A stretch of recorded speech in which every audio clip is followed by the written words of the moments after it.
Um, dois, três, quatro. Olá! Para a gente finalizar essa aula de hoje, a gente vai falar um pouquinho sobre conjuntos numéricos, né? Que são os conjuntos, né?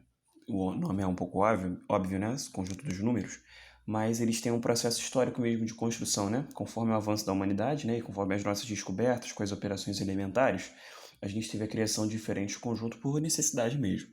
Então, o primeiro conjunto aí que a gente vai ter, né? Com olhar, enfim, eurocêntrico mesmo da coisa.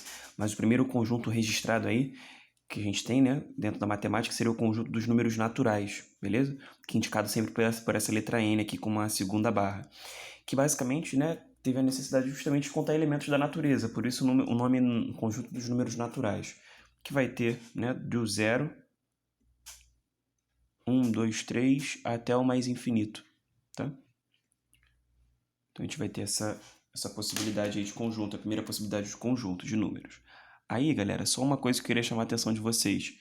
Alguns símbolos, por exemplo, quando você vê qualquer conjunto, eu vou aproveitar logo nos naturais que é o primeiro. Se você vê qualquer conjunto com um asterisco em cima, ou seja, por que eu sei que é conjunto? Letra maiúscula. E asterisco em cima significa ausência do zero, beleza? Então, caso não tenha ninguém, melhor, caso não tenha ninguém, caso tenha o asterisco, a gente tem a ausência de zero, para qualquer conjunto, beleza? Bom, conforme foi, né, avançando a sociedade, a gente, por conta das operações elementares, precisou criar novos conjuntos. Um deles foi o conjunto dos números inteiros, por conta da operação subtração.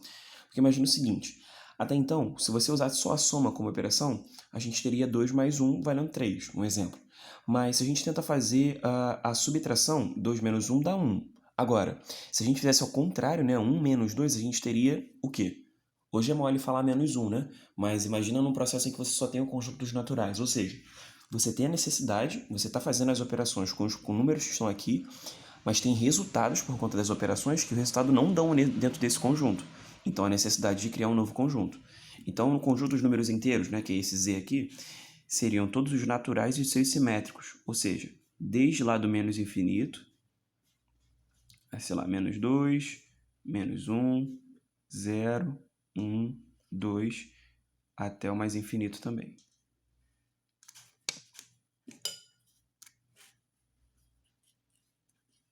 Tudo bem? Então são os naturais e os simétricos. A gente até pode falar que os inteiros, eles, né, os inteiros, se você entende assim, contém os naturais. Z contém os naturais, porque daqui para cá é tudo natural, né? Então o Z é um conjunto maior mesmo, de fato. Bom, queria chamar sua atenção para outras formas de escrever.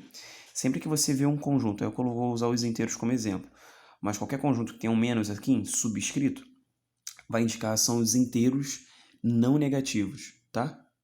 Desculpa, os inteiros não positivos. Porque esse menos aqui pode falar assim, são os inteiros negativos, né? Não, a gente vai ler isso aqui como os não positivos, justamente por conta do zero, tá? Então, os não positivos, quais são os não positivos? O zero, aí depois menos 1, aí depois menos 2, aí depois menos 3 e assim até o menos infinito. Beleza? Aqui, na verdade, eram umas reticências, né?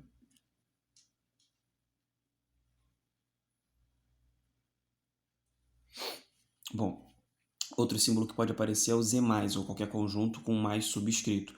O mais subscrito, cuidado para você não ler os positivos, inteiros positivos, não é isso. São os inteiros não negativos. Então você tem o 0, o 1, o 2, o 3, até o mais infinito. Deixa eu fechar os dois conjuntos. Tranquilo, gente? Aí são só maneiras diferentes de falar, né? Porque isso aqui, esse Z+, não negativo. É porque como o zero é justamente um valor neutro, né? Ou seja, ele não é negativo e também não é positivo, eu não posso falar com um conjunto que tem o zero que, né, eles são todos positivos ou todos negativos. Zero não tem sinal. Aí dá para você ter justamente a junção, tá? Se você tivesse um conjunto, por exemplo, N, ou sei lá, Z, né? Z mais asterisco, aí seria só positivo. Porque seriam os não negativos exceto o zero. Aí todos eles são positivos por consequência. Beleza? Bom, ainda assim, a gente teve uma necessidade de criar um novo conjunto. Por quê?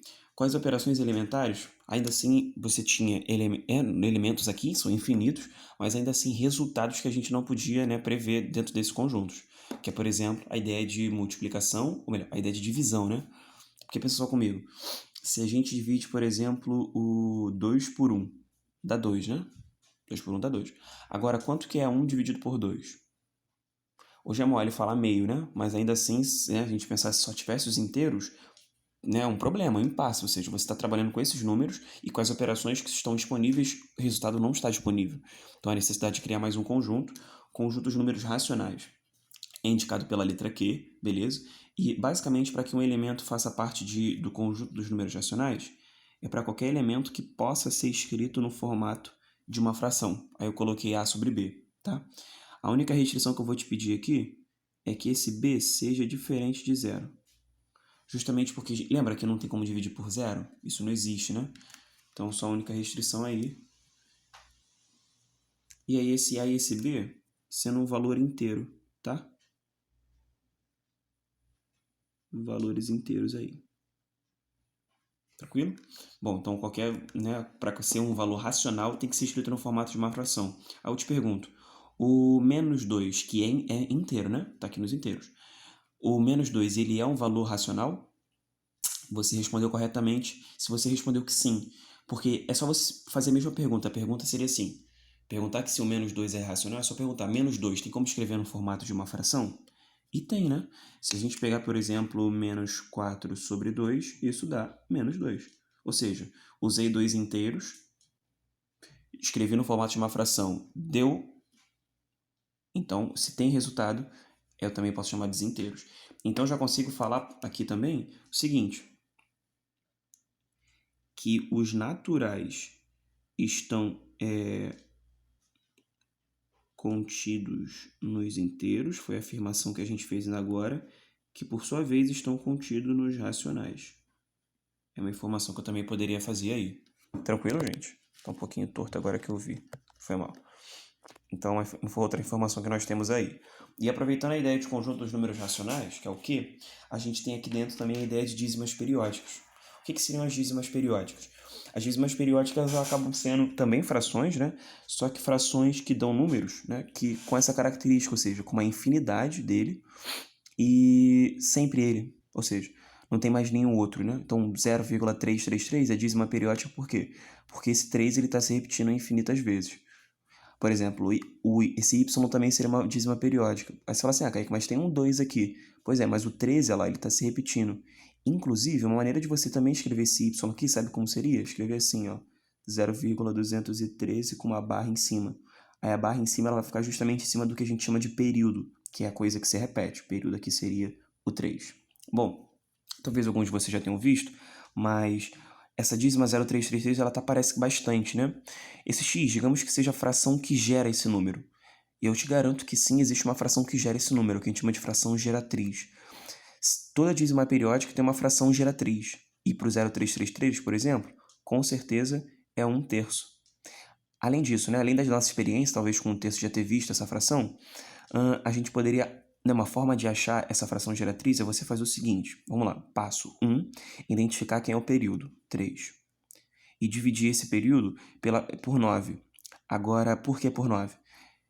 Tenta gravar como macete, a gente tem na apostila a demonstração disso, mas vamos lá. Se esse período tivesse mais números, se fosse 0,20, 21, 21, 21, 21, 21 ou 0,72, 72, 72, é você pegar o período 72 e dividir por 99, ou seja, essa quantidade de zeros teria que ser equivalente à quantidade de números dentro do período. Então, 3 nonos, aí você simplificou, dá essa aqui, dá 1/3, tá? Mas grava esse procedimento, ou seja, numerador, o período, denominador, quantidade de noves, tá? Bom, coloquei outro exemplo que é um pouquinho diferente para você se ligar como é que pode fazer e aí você consegue fazer para qualquer um. 0,213, 213, 213. O período é 13, né? Não é o 2. Aqui é um pouquinho diferente. O que eu te recomendo? Macete mesmo. Aí você pode ver a demonstração disso também na apostila. Tenta pegar um número, né? Para esse numerador, pega um número que contém exatamente um período. Né? Nesse caso que tiver um número que, né, você tem um 2 aqui que não faz parte do período, não é isso? Para você pegar, não pega que nem nessa primeira não, que você pega o período. né? Você pegaria o 13, supostamente. Pega um número que tenha o que está fora do período, o não período, né? E um período só. Então seria 213. Beleza? Para achar essa fração que gera o 213, 13, 13. Pega esse número e subtraia, sabe de quem? Deixa eu pegar uma outra cor. Subtraia de quem estiver fora do período, tá? Que é o 2, que é o intruso ali. E divida isso por 2 noves. Por que 2 noves? Porque tem 2 números no período e um 0. Por que um 0?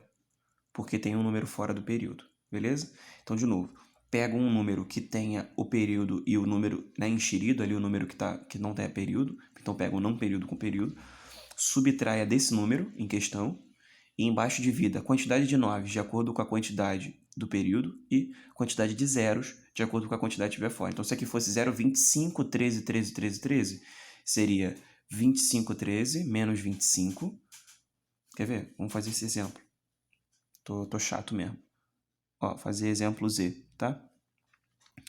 0, 25, 12, 12 infinitamente. Beleza? Então, vamos lá. Qual seria a fração? De forma rápida, hein? Seria 20... Tô preocupado se vai vazar. Eu faço e depois chego um pouquinho. Seria 25, 12, ou seja, pegar um número com enxerido e com período, tira um enxerido, embaixo 2 noves, porque o período, né, tem 2, e 2 zeros, porque tem 2 números fora do período. Acho que ficou um pouquinho fora. Eu acho que eu consigo chegar a folha um pouquinho para cá. Olha aí. Aí eu até tentei colocar um se liga aqui, meio que um macetinho, né? Quando você precisar achar essa fração geratriz. Não acho que é uma parada super importante, não. Por isso que eu deixei até pro final da aula. Não é muito, não. Mas coloquei assim, ó. Fração geratriz. Pegue um número com um período, que é o que a gente fez aqui com 213. Beleza? Vou até dar um destaque ali para você ter tipo uma legenda de cores. Menos o não período. É como se fosse ali o laranja, né? Aí você bota a quantidade de noves de acordo com o período, que é o que a gente fez, e a quantidade de zeros também de acordo com o não período. Beleza? Aí isso é só um macetinho para você ter anotado. Você pode tirar depois uma foto. Vou fazer o seguinte. Eu vou levantar um pouquinho a câmera e a gente consegue ver tudo que está anotado. Beleza, gente? Então é isso. Espero ter ajudado vocês nessa aula de hoje. Aula que eu falo bastante, mas ainda assim, a parte principal... Eu até no início da aula falei 3, né? Mas a gente, na verdade, tem como principal parte da aula é o tópico 4, beleza? Então, o tópico 4 que são as operações e as questões. Então, para vocês, a princípio, nessa primeira semana, vocês podem fazer todas as questões, tá? Todas as questões da apostila, da número 1 até a número 9. As 9 primeiras questões, fiquem à vontade para fazer. Questões que a gente já fez hoje, fiquem à vontade para fazer de novo, inclusive porque você tem o vídeo, né, recurso de poder rever essas questões. Estamos na monitoria, né? Então fiquem atentos aos horários aí para a gente tirar dúvidas, sou eu mesmo, então a gente vai tirar as dúvidas também da aula e outras que você também possa ter surgido conforme você teve seu estudo individual. Tranquilo, gente? Bom, até a próxima.